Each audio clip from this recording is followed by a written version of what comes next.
Hello and welcome to All Stats Aren't We, a podcast in which Leeds fans cast their combined eye over goings on at Elland Road, giving scrutiny to the underlying statistics and tactical footings at work at Leeds United. I'm Tom Hosty Cundell, the 1-0 at half-time of the podcast. Well, that's nice. Keep things steady in the opening of the second half and we should be able to ride this out, mine. And as you just heard, I'm joined today by the equalising goal immediately after the second half started of the podcast. This man, however, is an expert and keeping things steady. And it is, of course, Martin Riley. How are you, Martin? Long time no see. Yeah, long time no see. It's good to get you back on a podcast with me. I've missed you, and that first intro was done in particular for you because I felt you would have been able to carry that off. Just the parlance of it seemed to fit Hosty.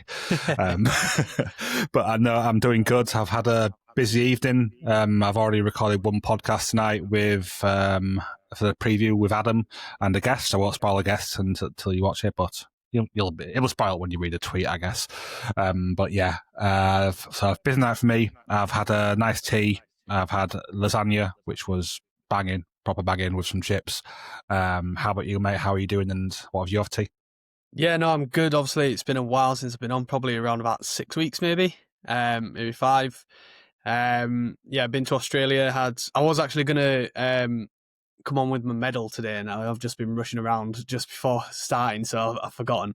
So I might save that for another time, just to sit here with my medal from winning an Ashes tour with the wheelchair team. So that was really good over in Australia. Yeah, then was knocked for 6. I planned to come back basically straight away, and then my body kind of shut me down. But otherwise, I'm good now. I'm going away again in a couple of weeks, but that's for my birthday. And I had back to an old faithful. We basically had the same thing, just in a different form. So I had spaghetti bolognese. Very good. So very, very classic of me to have that. So yeah, we'll get started. Might as well. So yeah, we're here to discuss the game at the weekend against Aston Villa, Elland Road, where we lost 2-1. But don't forget, please, to like and subscribe on YouTube and on Spotify. We are all on there right now. So if you want to go and head over and watch me and Martin discuss this as well on there, you can, and you can catch all of our previews and previous reviews there too. So yeah, I'll kick off straight into the game summary. Leeds approached the game with their usual 4-3-3, with Aston Villa opting for a 4-2-3-1. During the opening spells of the game, Leeds had better of the early chances and territory, which culminated in Leeds scoring an early goal in the 8th minute when a Sean Longstaff free kick was whipped in and caused quite a bit of chaos and was eventually converted by Lucas Mecha from close range to make the score 1-0. Villa had the most of the possession in what remained of the first half, thus having the better of the chances for the remainder of it. However, apart from an Ollie Watkins header, they failed to create any chance with an XG of over 0.1. Villa came out in the second half fast, having made 2 substitutions at half-time, equalising 3 minutes into the half when Morgan Rogers, I'm going to call him Rogers Morgan then, converted a Daniel Marlin cross to make the score 1-1. In the second half, the possession was a little bit closer, with both sides having good spells of possession. However, Villa looked to be more likely to score, which is what transpired in the 75th minute, when Morgan Rogers scored his second. This time, it was a direct free kick from just outside the box, going over the Leeds United wall to make the score 2-1. Despite some chances for Leeds later on, the game ended 2-1 to Aston Villa, making it 5 losses inside 6 games for the Whites. Martin, after the game, we were all pretty down on that performance. After the rewatch, were you still feeling as down? Not quite as down. I do feel there were some little elements of luck going in the way of Villa. However, it probably was still a fair loss overall. I felt we struggled in a lot of phases in creating, especially from open play. We did fine from creating from set pieces, which we did quite well. And in that respect, to be honest, we created enough chances from set plays to probably even up the game, and it ended 2-2. And maybe that would have been a fairer result. At least if you look at it from an XG standpoint, it was quite even, 1.79 for us to 1.58 for Villa. Obviously, a large chunk of ours does come from our opening goal. That's a massive Yeah, chunk of what it's basically one. I think it's one once you take that off. And because it's not just the goal. There's also what they class as 2 shots before it as well, because they've put down Goodmanson's whatever that was as a shot, which was 100% across. Yeah, I mean, he was doing nothing else but trying to keep that ball in my opinion. Yeah, but they've put that down as a shot, and then obviously they've put down Anton Stack jumping up for the ball, missing it, and it hitting his back as a shot. I can give that one as a shot. I can accept that one as a shot. Yeah, I can accept that one as a shot because that was what the intent was. Yeah, and so then there's easily 1 XG just in that chaos. So a good chunk of it comes from that, but there was still good couple of chances where we could have scored. I'm thinking more of the Pascal Strauch late on header, which was a really good chance, well saved by Emi Martinez, and I think maybe a draw would have been a fair result, but I can see that the scoreline is where it is. Villa have better individual finishers than we do. It's clear that they do.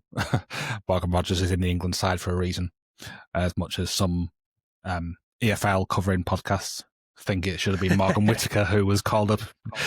If anyone knows the tweet I'm talking about from a certain EFL podcast, you know what I'm on about.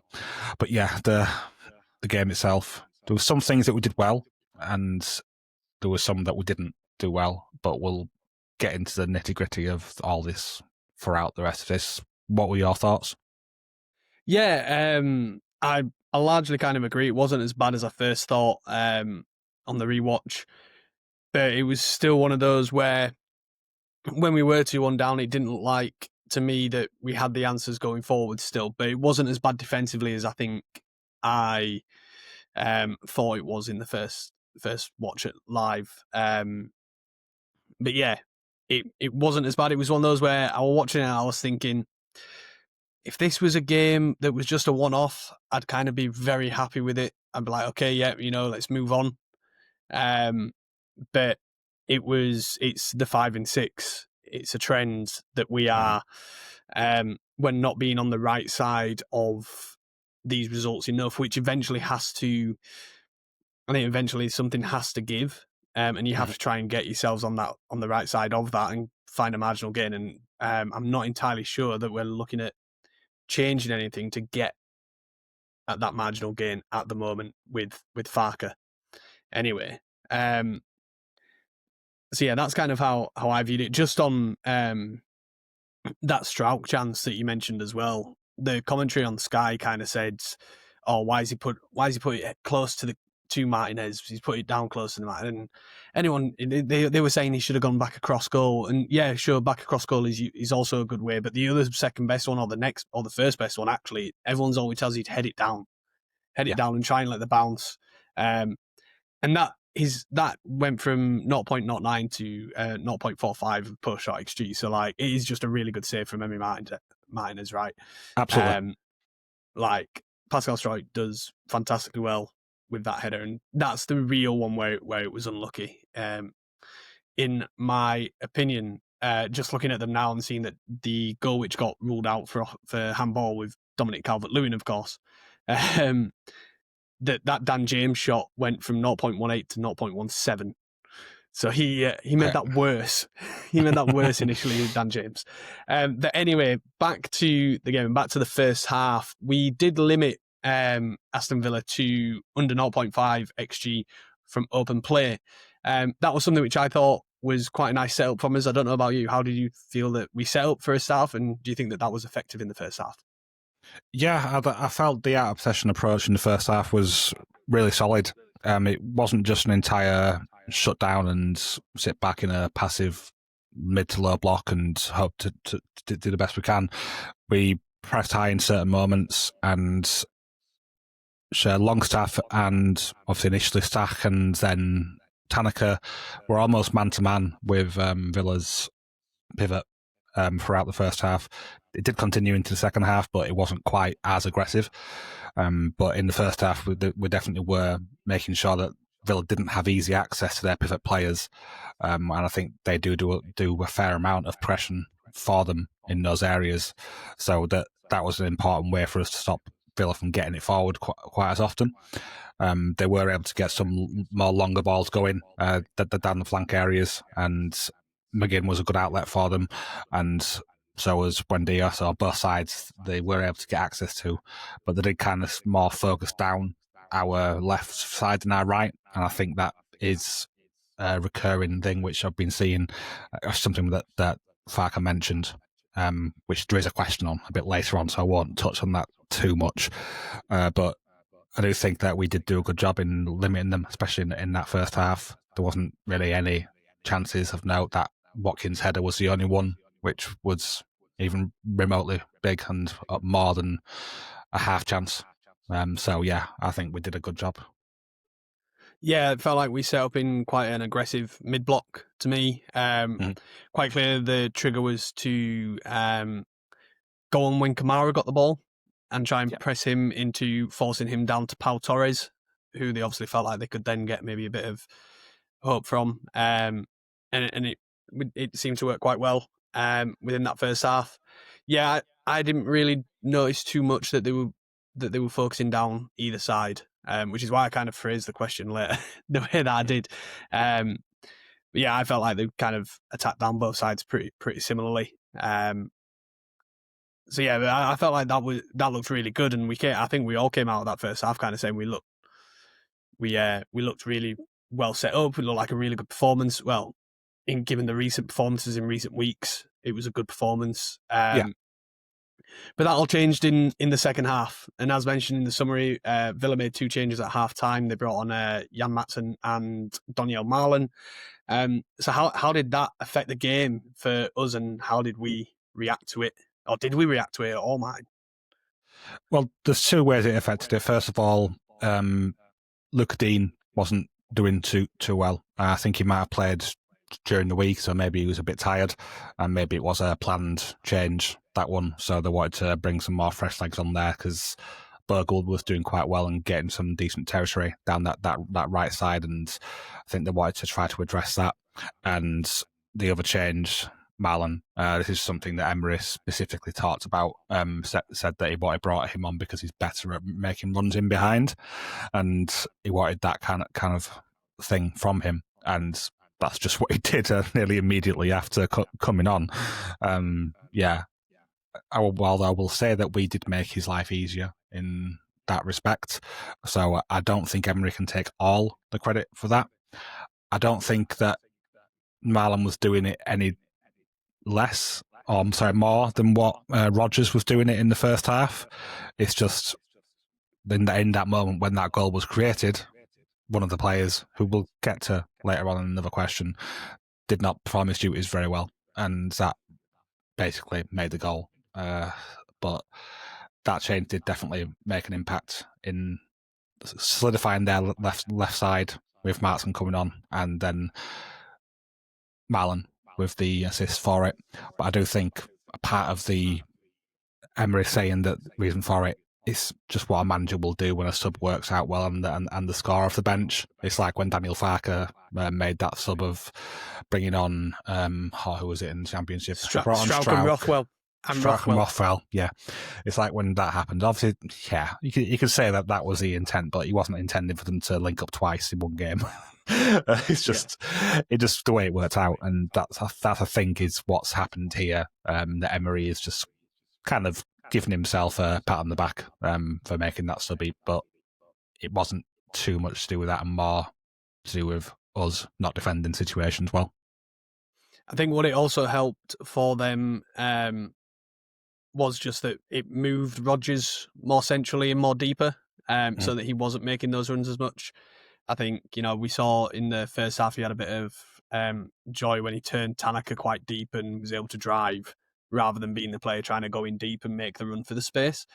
So yeah, I don't think we, like you said, I'm not 100% sure we reacted well to it. Marlon had quite a bit of joy making runs prior, in the 2 minutes prior as well. They came close a little, and he then came close again a little bit later down that side. And then on the other side, he also had some joy running in, and he stood Strauch up and then hit it wide, if I remember rightly, or over. Yeah. So yeah, I don't think we reacted well to that, and we'll get onto that now. Farke's substitutions, the main ones came on the standard 70 minutes, as has been the trend. But also the personnel this week, namely Tanaka being brought off, was brought up and has been a topic of conversation. Do we think that this was a right choice by Farke at the moment? Bear in mind that actually what he did do at that point with those subs is we changed shape to a 4-2-3-1, moving Aronson into the middle. So we have said a little bit here already. Maybe there's some inflexibility with the way that Farke wants to play and won't change it, but are we being a bit too harsh there? He did try change it here as well. No, we're not being too harsh because that is the only thing that he ever does in the middle of a game. And it's always when we're either chasing a win or we're losing and trying to get an equalising goal. It's always the go-to sub. First of all, he goes to a 4-2-3-1 if we're ordering a 4-3-3. If that doesn't work, he goes even further and bungs on all the attackers that he's got. So it's just his go-to change. That's all he knows to do, rather than sticking within the same shape that we've currently got and refreshing the individuals in it. That may have been a right choice, or it could have been to do something a bit different than the 4-2-3-1, which is what I think most oppositions will be expecting. But yeah, I don't want to give him too much credit for that because it's just the only one that he's got. But in regards to the Tanaka substitution, I really didn't like it. I know his reasoning behind it. I've heard what he said, that it's because he was close to a second yellow card, and the assistant had said that if he gets another foul, he's off, which I think is a bit questionable anyway, really. But that kind of stuff probably goes on in football a lot more than what we expect. But I paid attention to the 10-15 minutes before the substitution was made, and Tanaka had one foul in that time, which wasn't even given as a foul because it was played advantage. That was the only one that he had. Ampadu, however, got a yellow card in the 10 minutes before for a tactical foul. So I do think I can understand what he's saying, that he doesn't want Tanaka to be sent off. However, I think that sub would have been made either way. I think that is what he would have done to try to get the win after, with the way that half had gone so far. Maybe if we hadn't have conceded that early goal, maybe the sub would have been different. But with the game in the state that it was, I think that was always going to be the sub that Daniel Farke was going to make. I feel that Tanaka was playing really well. He was pretty much the main one who was dictating play in the middle of the park. He was getting his passes on target. He made one pass which didn't find its target in the whole game. And I think it was 29 out of 30 passes he completed in this one. Just off the top of my head when I was looking at FBref earlier, and he put in the 29 out of 30 is correct. Yeah. Good memory, good brain. You're working well today. And I think he was the second most for defensive contributions as well, despite only playing for 49 minutes. So he was putting in a shift both in possession and out of it, and I think taking him off was a big loss in that moment. So yeah, I don't agree with the sub. I know there's debate on this one, and I think you go the other way to me, so this will be interesting. Yeah, I do. Yeah, I go the other way. I think because when he made that foul which got played on the advantage, I was like, oh no, he could be off, because it was, to me, that was a yellow card challenge. And so for that reason, with it being a yellow card type challenge, if you're putting in those ones, that's where it gets a bit dicey for me. And I think he's never going to bring off his captain in a situation like it was. I know that obviously Aston Villa did, but I don't think I think that's because Emery is a bit smarter and realises he just needs to make certain changes for the game. Whereas, as you said, Farke's got his idea of who comes on and who comes off, and I think that one of his things is Ethan Ampadu stays on as long as he can. Yeah,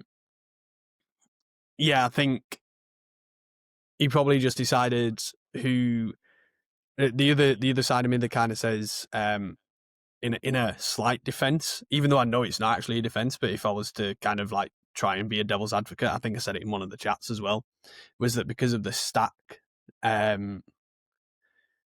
sub that we had to make, because I don't think they've put that down as a concussion sub, so therefore he can play next week, which is just stupid. If you go off with a hand injury, just have the 10-day protocol, 14-day protocol. Make sure you're safe. If anyone follows, 100%. If anyone follows rugby league, you will have people know about a player called Eli Katoa. If you don't, look it up. He's now not playing at all next year because they didn't do the proper protocol checks. They cleared him to play, and now he's got like a fractured skull. Didn't do any of the running that he should have done, and go through the right procedures because he couldn't. His brain wasn't in the right position to do the job that he usually does on a rugby field, and he was therefore unprotected. But I get the feeling that means if we did take up that other slot again to make a sixth sub, that would mean we'd definitely have had to stack out next week. Yeah. Because he would have had to be the concussion sub.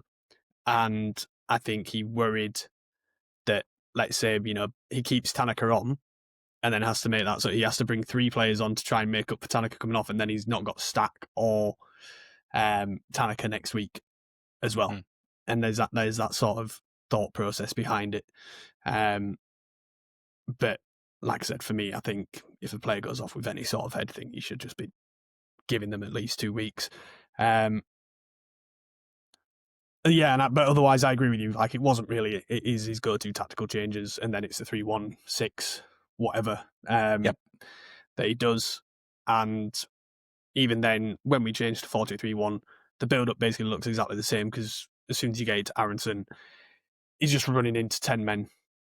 He does his standard thing of doing one thing right and then not moving it when he should, and just trying to do a bit too much. And there were at least two instances in the second half where that was. I had friends who don't support Leeds messaging me just going, "What is Aronson doing?" Like, that's just how it is. So we've touched on it a little bit. We'll get into it now. Let's discuss both goals because there's discussion points for certain on both of them. Martin, you're going to take the first goal. Where do you feel the fault lies? Farker, obviously, as you said, mentioned that we are conceding too many goals down the left. It is something which has been happening. So is Goodmanson the denominator here, or is Okafor, or is there more to it? No, for the first goal, the blame lies with Ethan Ampadu for me. If you watch the play and you see where Marlon is moving from to go beyond, the closest player to him then is Ampadu.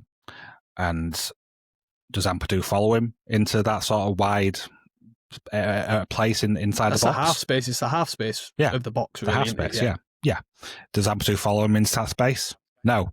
He tucks in and just sits central and looks to wait to block across, leaving Okafor, who was a good 10 yards further up the pitch, to belt back as fast as he could to try to get there to cover that run, which makes zero sense. And I know it made you angry, Hosty. You said that in the group chat, and I didn't notice it live. I was at my sister's watching it, so I wasn't able to see it properly. But then when it was pointed out to me in the group chat, and I was just as angry. That's not what you expect from your captain. You don't expect him to be leaving a man to run into the box. From a defensive midfielder. No. I could imagine if that was Aronson, who just found himself in a position like that and then was like, oh, I best go track the box and fill the space here. But yeah, I think someone in the group chat, said the exact same thing that I said when I watched it on the second replay. And that's when I noticed it, and I was just like, Ampadu, why are you passing it on to absolutely nobody?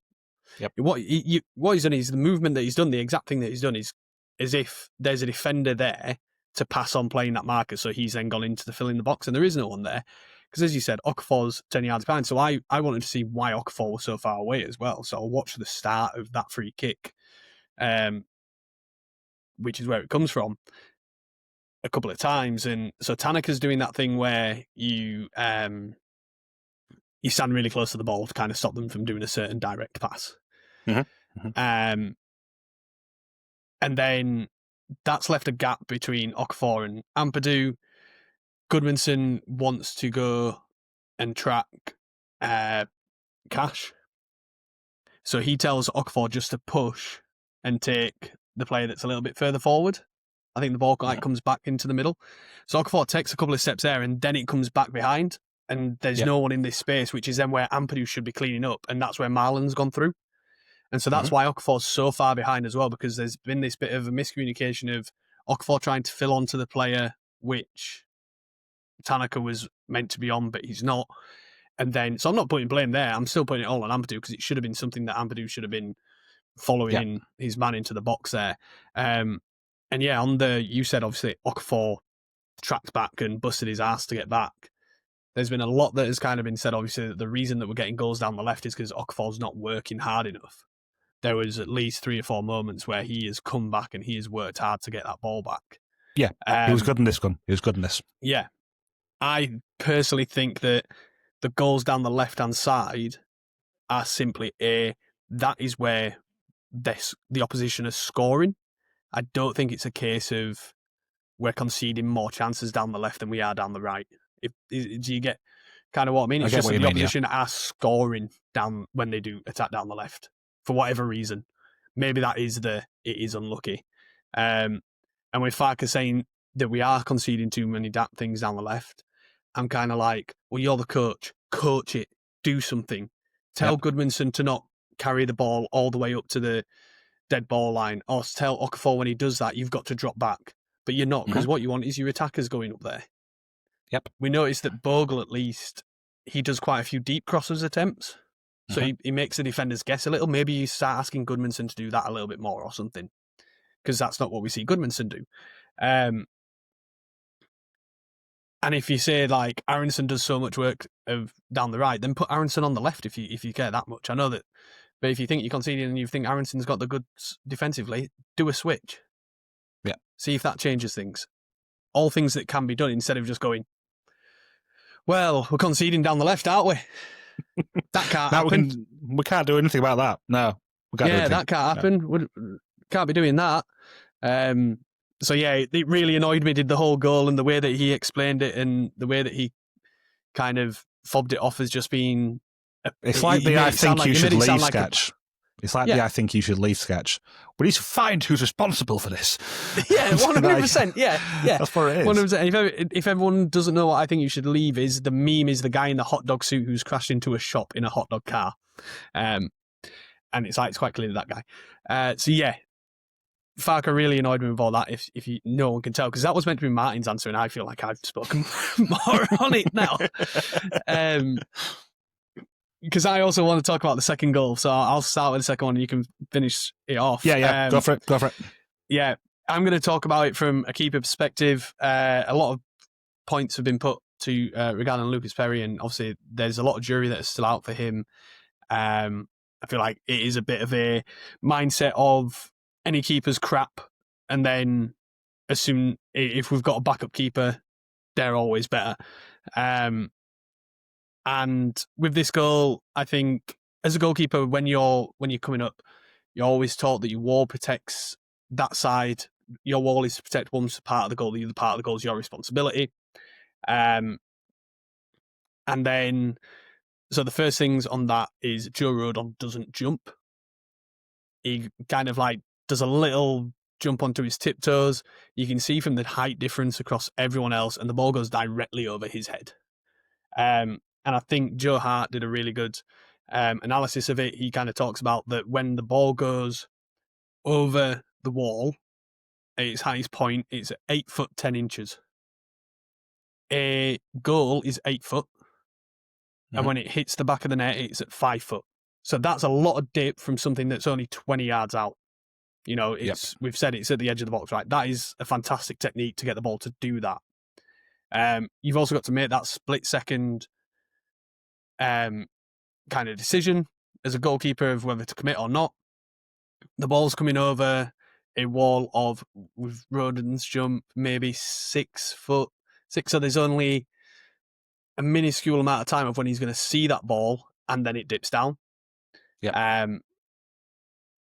And his technique of the way he's run up to it, the way he's hit it, it means you're not entirely sure on where the ball's going to go. What Perry does for me is he's positioned himself really well. He takes a step to the left. He thinks the ball's coming that way. And I think he's expecting, because of how low the ball is, he's expecting a deflection off the wall. You'll see Strout kind of throws his head to the right, looks like it gets really close to it from that behind the angle shot that we've seen from the crowd.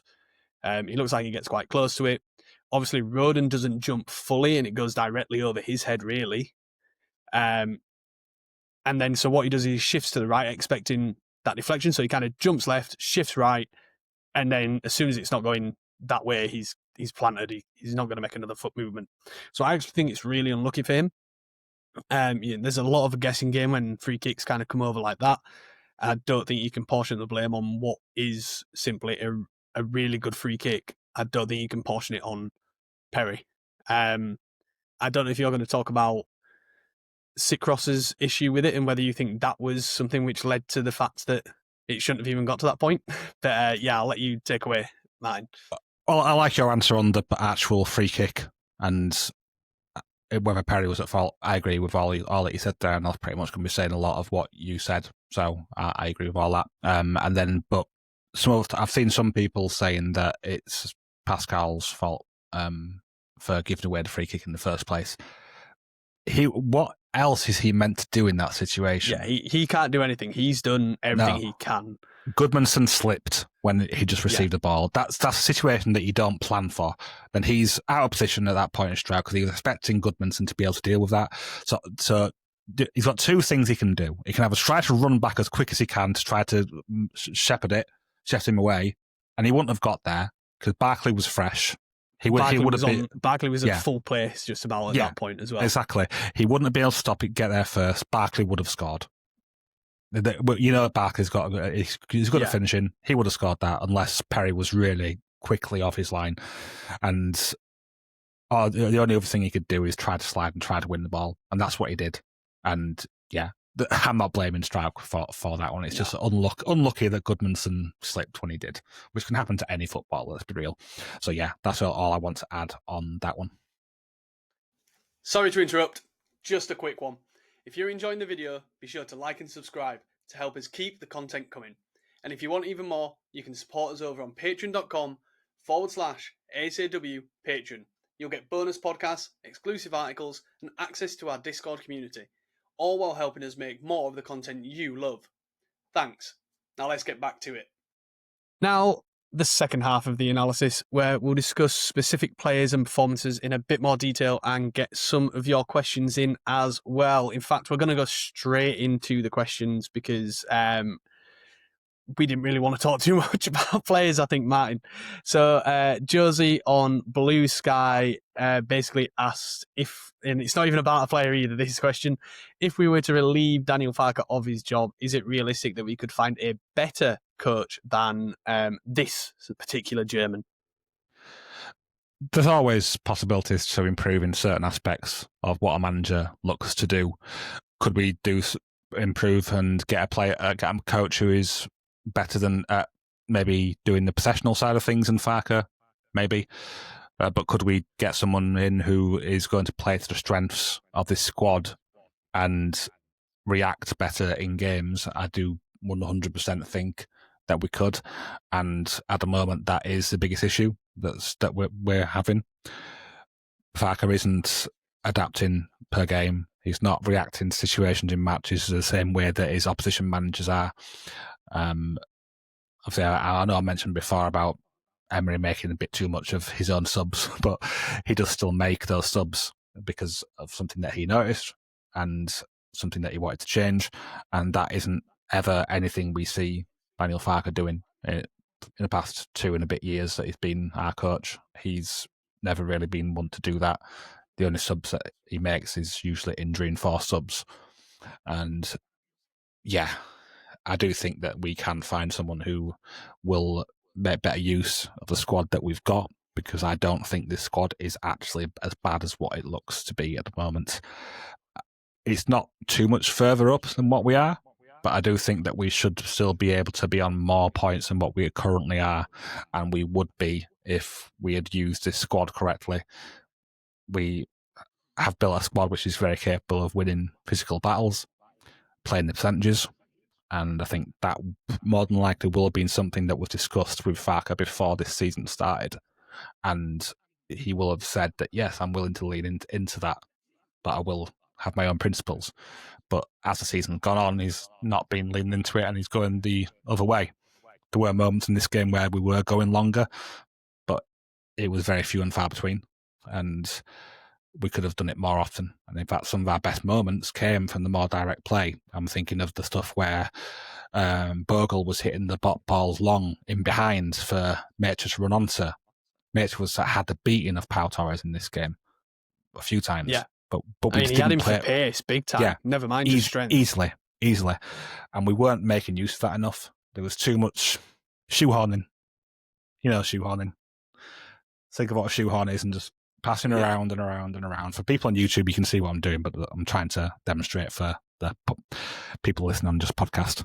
But yeah, there's too much of the passing around shot, which it's not going to work for us. We don't have the team to be able to create chances in this method. Which it just shows you that in this game in particular, how all of our chances came from set piece situations because of the way our squad is built up. We've got so many people that you've got to keep an eye on. It's got to be really difficult for our opponents to deal with that. And they didn't in this game. Villa really struggled to deal with our set piece threat.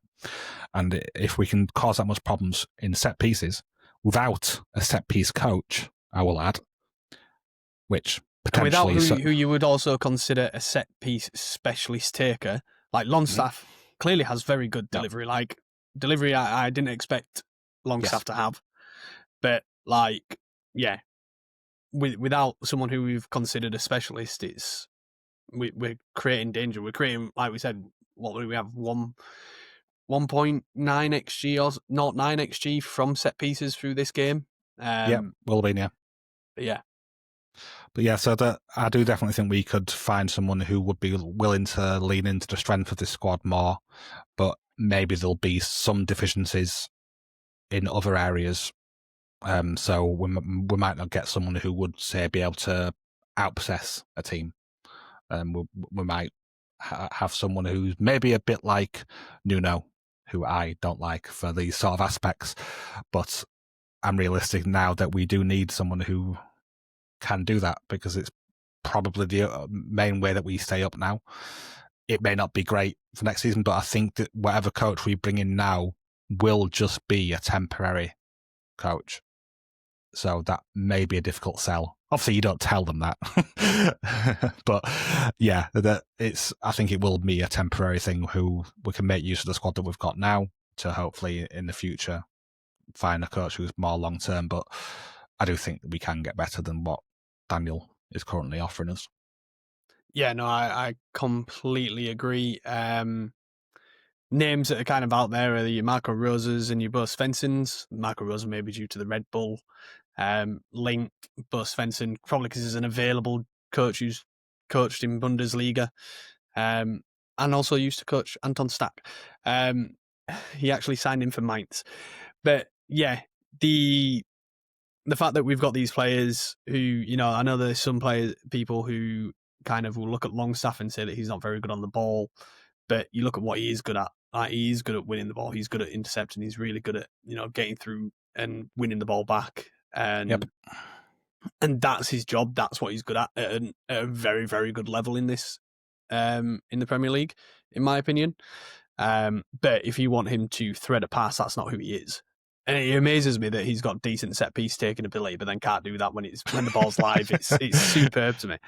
It baffles me, but that's the sort of player that we were only ever going to be able to really get.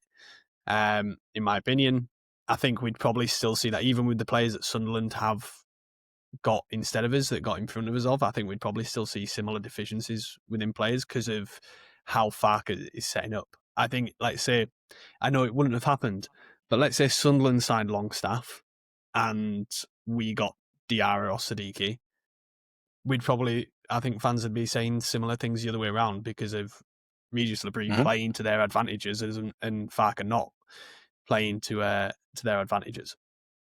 So yeah, I don't think it's even a case of a better coach. It's just a coach who will be more amenable to the players that he's got.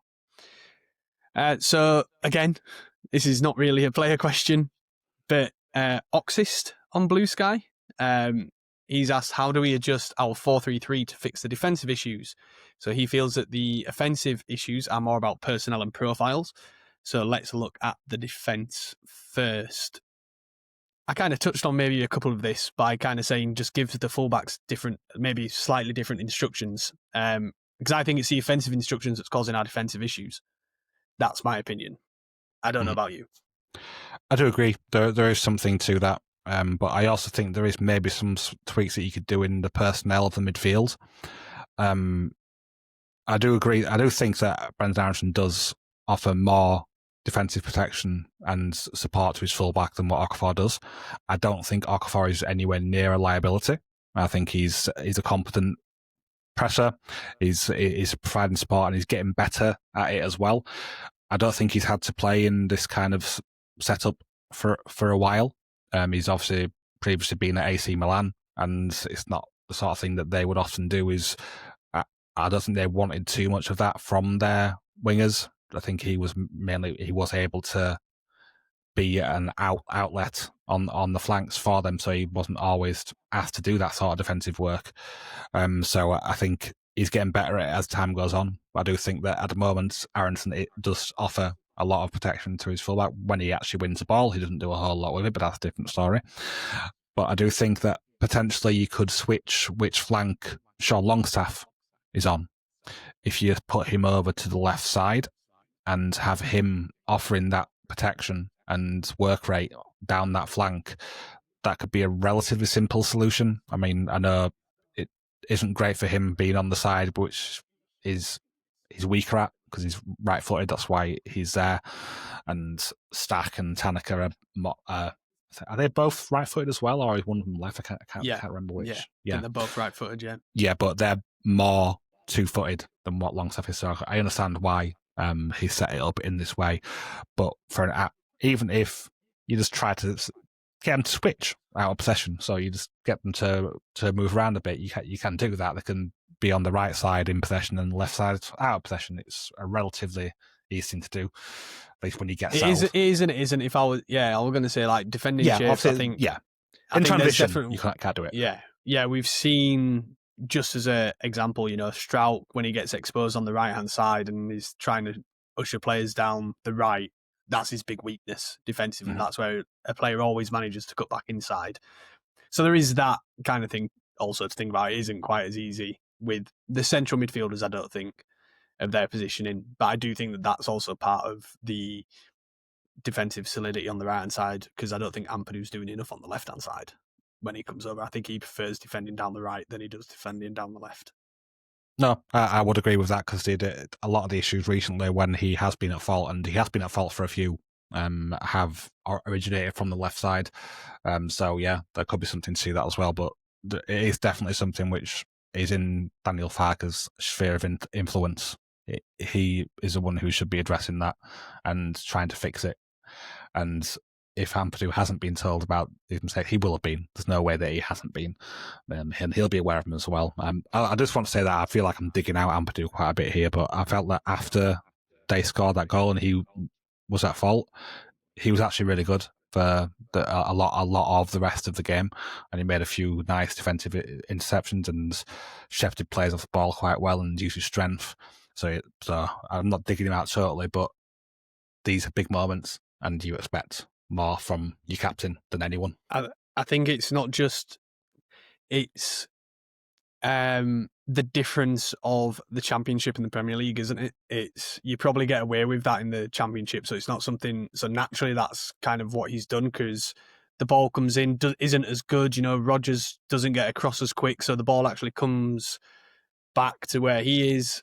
That sort of thing. Yeah, I think actually the next solution is the next question, in my own opinion, which is from our good friend Rob Biggins. Big up the Halifax. What are the chances of Farke switching to a back three and making a sub prior to the 70th minute, so that when we inevitably lose, he can say, "This is why we must ignore outside noise"? So that's it's an interesting one. It does sound like something that Farke would end up doing, like that sort of, "This is why we must ignore outside noise." But I don't see the chances being high of either of these. However, would the switch into a back three help with where we're seeing these issues down the left and or potential issues down the left, would it help with where we're porous in defence at the moment, do we think? I do think that it's something I've suggested already, and I do think that it is something which we could look to bring in, and I think it would help. You would have 3 centre-backs who would then all be in their preferred position. I think Roden and Strauch are both very well suited to be an outside centre-back. I think Roden has done it for Wales, if I recall correctly. Yeah, probably has, yeah. Yeah, and I think Strauch would suit it very well. He may have done it once in the past under Bielsa when we was playing a weird shape to counter a 4-4-2 potentially. Yeah. But I do think that he could fit that role quite well. Then the fullbacks who would become wingbacks in this system would have more license to get forward, and they wouldn't have as much defending to worry about. They would still have some, of course, because you can't get away from defending no matter what position in the pitch you are, but they would be able to get forward more often. And then you could either go one of 2 ways in the midfield area. You could just go to a 2 midfield, and then you'd have 3 attackers, attacking midfielder and 2 strikers, or you could have a winger, so 2 wingers and a striker, or you could have two attacking midfielders. Quite narrow wingers sort of thing, yeah. Yeah. Or you can go with the 3 in midfield and then 1 and 1, or a flat 2. There's also all sorts of ways that you can shape it in the midfield and forward areas. We've got players in the midfield area who can support the attack. If it was a midfield 3 that went with in this shape rather than 2, or if we decide to just go with 2 defensive midfielders in that and then just have 1 more out-and-out attacking midfielder, you could maybe you could even find a way for Perot to work in that system. Have Perot playing behind. I imagine you could, yeah.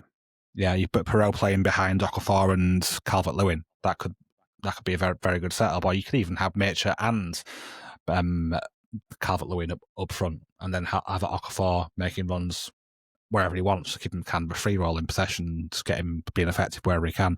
There are ways around it, but the ultimate part is, do I think that Daniel Farke will do it? Well, in the past he has. At Norwich, he did switch to a back 3 when things were going quite badly.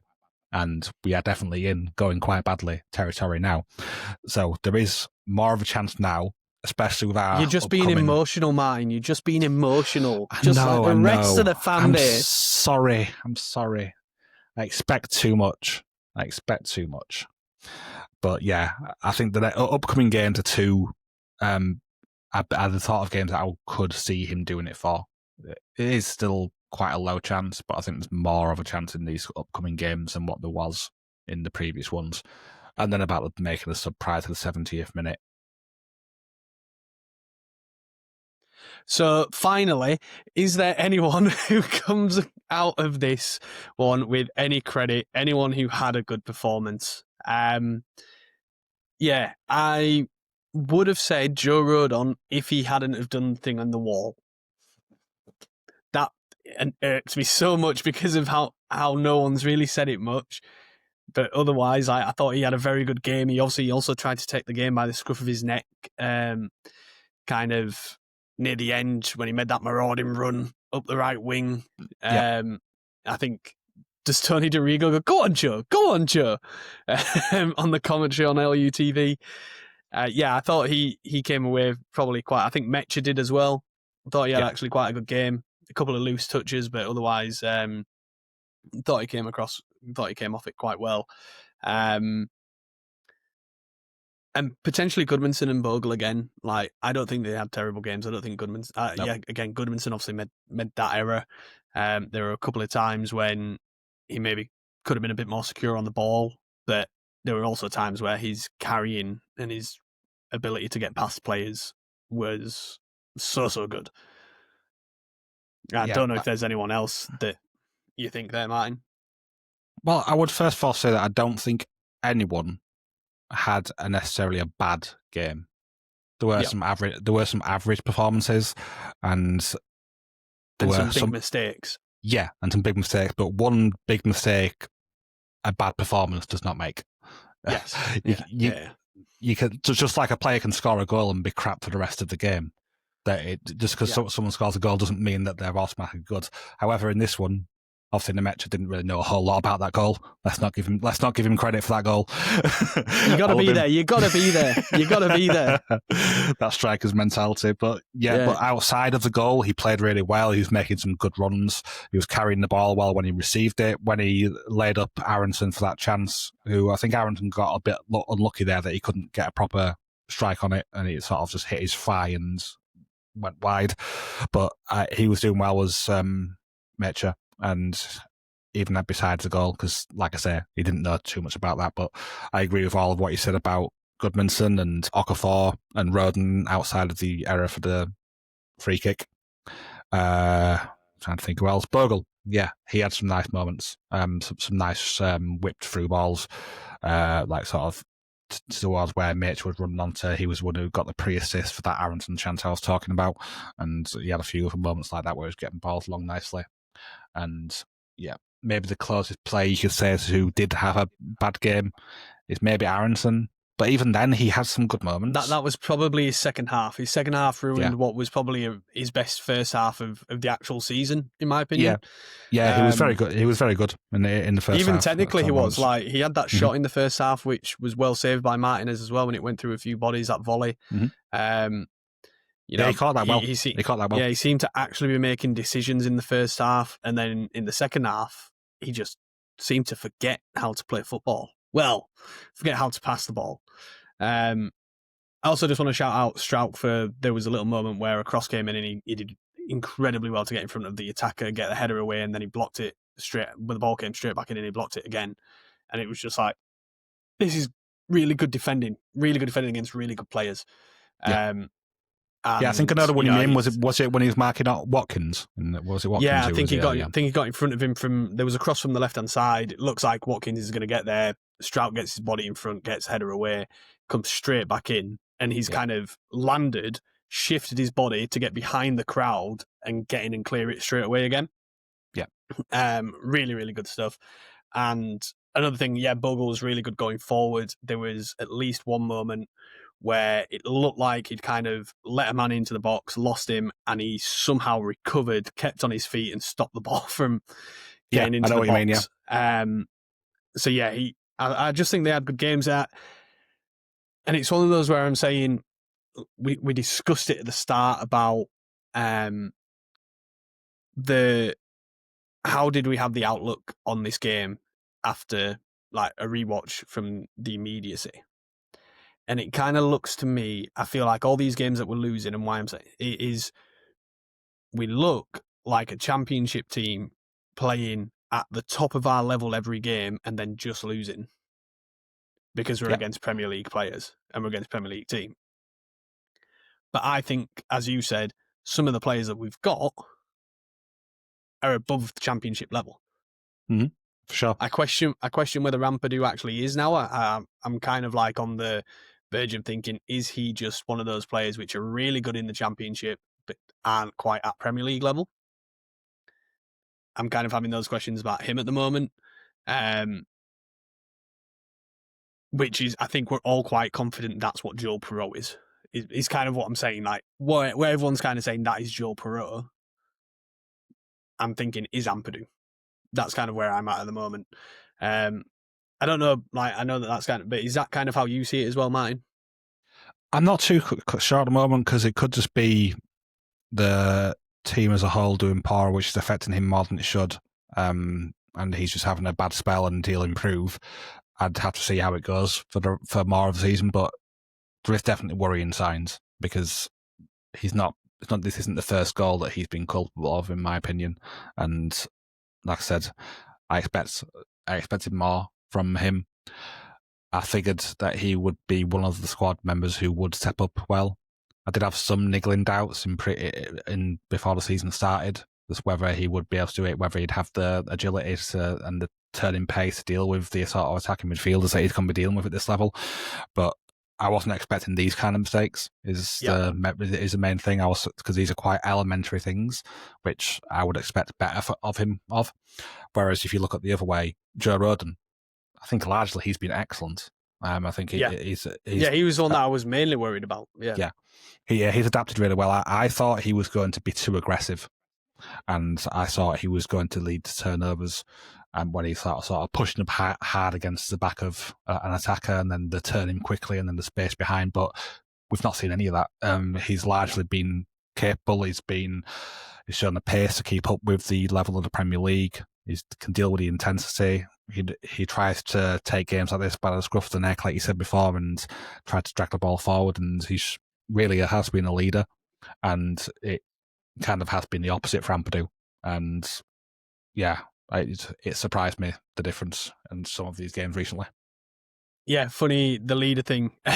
Sky pre-game, just ending like a little bit of a lineup. When they were doing all the huddles and stuff, they focused on John McGinn, and then they focused on Joe Rodon, and they were like, yep, the two captains, they're going to have to do big. You know, they've just done it for the country this week. And I was just like, oh, Joe Rodon's not the captain, guys. Like, it's Ethan Ampadu. So that was just a nice little funny one. But I don't think there's much more else to add on this game, is there, mine? No, I think we've covered it as much as we can. Obviously, there's some big decisions to make in the Leeds hierarchy at the moment. It's whether they are going to listen to the grumblings in the fan base, or if they're going to keep faith with Daniel Farke with what is a very tough run coming up. I said before in the review of the last game that Aston Villa was a must-win for Daniel Farke. And yeah, he needed to win this one. As much as I can say, there's some bits of unluckiness in this game, though it still was the only game we've got coming up which we have a chance of getting any points, and we didn't get any from it. So for me, I would be more than happy to see a change at the moment. I have fully flipped now. Yeah, I've fully flipped. I think us two were kind of the two that were the last holdouts. And yeah, I'm not entirely sure where Dan was. Dan was very calm about it, but I think Dan was he went far a bit out early. on the last review, and that's when he. I came haven't out. managed to listen much due to being busy. It's cool. But yeah, the kind of, I know, like you were saying, there were things in this game, but I think it's at some point you have to say, we've seen it pan out the exact same way over the past few games of every game that we've lost, kind of thing, that, you know, it's kind of all gone the same pattern. So at what point is it unluck, and at what point is it an issue with the setup? And I think that's where the question has to be asked. Obviously, you ask Farke that, he's going to say, look, it is unlucky because the setup looks to be working, it's just unlucky. But you have to take a different view of it, in my opinion. So yeah, I'm on the Farke out side now as well, personally. I just want to add one. No, I wouldn't say I'm Farke out. I just think that a change would be the beneficial thing to do. No, 100%. And I just want to add that if you go back and listen to the pod which we did after last season ended, where we were saying, is Daniel Farke the guy for us in the Premier League? And if you look at the things we pointed out, then what we had problems with in the way Daniel Farke manages our specific things, the main things was substitutions, not making them early enough, not making the right one. That's exactly what's been happening this season. Yeah. And we pointed out the reason why that was so important was because managers are adaptable in these situations and are proactive and want to make these changes to try to identify weaknesses or problems or things they can exploit. And the Premier League is the highest level for that. They've got the most money to pay for backroom staff in the world. They can afford to pay for these analysts who can find these things to work on, even in the middle of the match, even if it isn't the coach who's saying it. It might not even be the manager. It could be one of his analysts who said, this, I've spotted this could help. Manager could agree, makes a sub, the manager gets credit for it. But that is the kind of thing you're against in the Premier League. And the other thing which we said was just general adaptability.